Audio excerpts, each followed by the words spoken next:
작물의 생육이 부진했다면 10중 8구는 이것 때문입니다. 딸기, 참외, 멜론, 가지나 수박, 고추, 토마토, 오이, 상추까지 예외 없이 생육 부진은 이 문제 때문인데요. 안녕하세요. 한센TV입니다. 오늘 생육과 관련해서 하우스 작물들의 대부분 생육이 부진하면 여러 가지 다른 이유를 생각하시는데 10중 8구는 아마 이 문제 때문일 겁니다. 그 내용을 좀 설명드리겠습니다.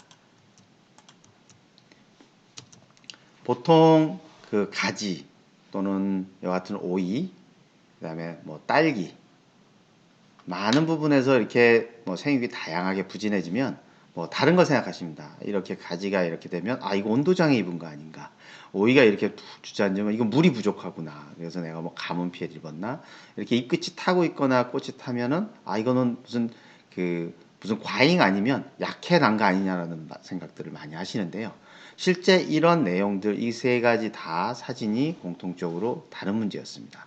그게 뭐냐, 보통 양분 부족이었을까, 수분 부족이었을까, 아니면 온도장애, 병, 선충 이런 쪽을 보시지만 10중 8구는 염류장애입니다. 모두가 염류장애를 입고 있는데 염류장애라고 얘기를 안 하는 거예요. 염류에 의해서 염류장애가 왔기 때문에 물이 빠져 올라오지 못하니까 이렇게 시들어 보이고, 물이 못 올라오기 때문에 양분이 흡수가 안 되는 거고요. 이런 염류장애가 있기 때문에 온도의 변화에도 쉽게 노출되는 거고, 병이 오던 어떤 선충이 오더라도 피해가 더 심해지기도 합니다. 그래서 이런 부분들의 영향을 보고는 있지만 모든 비닐하우스 농가는 대부분 다 염류장애가 있다가 기본입니다. 얼마나 많냐 적냐, 엄청 심하다 조금 있다 정도의 차이지 무조건 다 있다고 보셔야 돼요. 왜냐? 그건 어쩔 수 없는 이유가 있습니다. 피할 수 없어요. 염류장애는 해결 방법이 중요한 거죠. 피할 수 없는 이유는 비료를 주잖아요. 우리가 꾸준히 비료를 주고 있으면, 비료를 주면 식물이 다 먹지 못합니다. 다 먹을 수 있다 하더라도 일부는 주고 얼마 안 되면 토양에 흡착돼서 식물이 쓸 수 없는 구조로 바뀌게 돼 있어요. 그 다음에 일부는 유출돼서 나갈 거고요. 식물이 모든 걸 쓸 수 없기 때문에 그거는 쌓일 수밖에 없어요. 그리고 비료를 한 가지만 주는 게 아니라 여러 가지의 비료 성분이 다 같이 들어가잖아요. 그러면 무조건 일부는 다 쓰이고 일부는 남게 돼 있어요.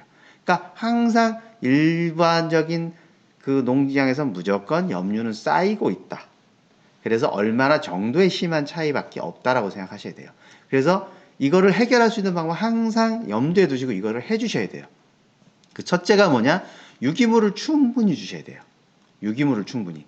유기물 하면 첫 번째 떠오르는 게 퇴비겠죠. 퇴비. 그다음에 유기질 비료, 휴믹이나 풀빛 같은 이런 제품. 주실 때 이 퇴비는 항상 조심하셔야 돼요. 퇴비를 사서 쓰시면 퇴비를 잘못 써가지고 가스장애 일어나는, 부숙이 제대로 안 된 퇴비가 너무 많습니다.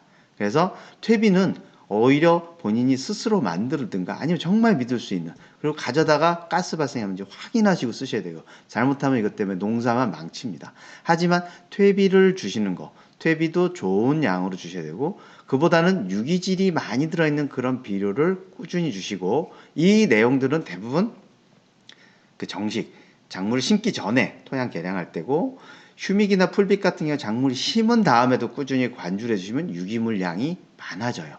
그래서 유기물이 많으면 염류가 많아도 그 유기물이 염류를 다 붙잡고 있기 때문에 문제가 전혀 안 됩니다. 그래서 유기물 양이 가장 중요하다. 두 번째는 물 흡수가 좋아져야 돼요. 물 흡수가 안 좋으면 물 흡수가 되도록 뿌리의 삼투압을 회복시켜줘야 되는 거예요. 그러니까 염류를 낮추든가 아니면 뿌리의 삼투압을 올려줘서 뿌리가 물을 끌어당길 수 있도록 물 흡수가 좋아지도록 만들어줘야 되죠. 배수도 잘 시켜줘야 되고요.